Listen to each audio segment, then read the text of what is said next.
nasa likod ng TV commercial on charter change dapat imbestigahan ayon kay Attorney Harry Roque. Narito ang balita ni Val Divina Gracia.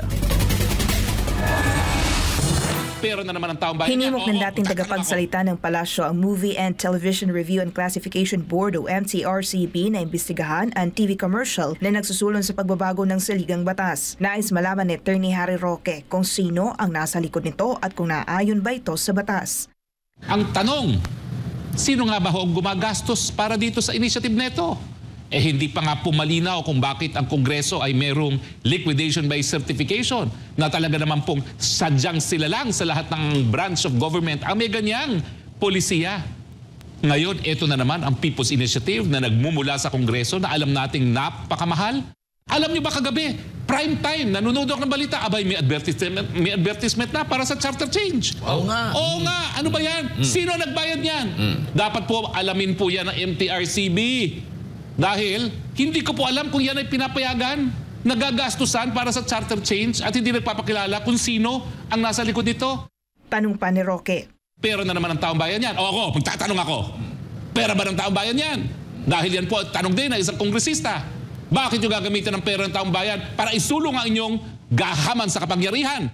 Samantala, naniniwala si Roque na pinaghandaan ang pagsusulong ng People's Initiative para sa pag-amyenda ng saligang batas.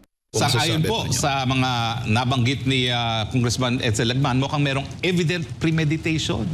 Pinaghandaan po ito na patunay na ito ay bribe initiative at hindi po nanggaling sa taong bayan. Abay, pati pala sa budget, linagyan na ng budget para dito sa referendum. Samantalang hindi naman hiningi ng COMELEC yan. Nagpapakita na talagang sila-sila lang sa Kongreso ang nagnanais na magkaroon ng bribe initiative.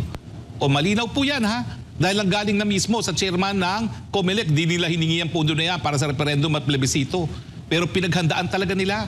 Ayon na rin kay Albay 2nd District Representative Edsel Lagman, dinagdagan ng 12 bilyong piso ang budget ng Commission on Elections ngayong taon para sa conduct and supervision of elections, referenda, recall votes at plebiscites batay sa ipinasang 2024 national budget. Ayon pa sa mambabatas, walang hinihinging dagdag pondo ang COMELEC para sa nasabing mga aktibidad kabilang ang pagsasagawa ng plebisito para sa Chacha. Magugunita na sinabi rin ni Lagman na bibigyan umano ng 100 piso ang bawat individual na lalagda sa petisyon para sa People's Initiative. Sa kabilang banda, naniniwala si Roque na matalino na ang publiko at hindi na ito magpapaloko pang ipagbili ang kanilang lagda para sa isinusulong na People's Initiative para sa Chacha.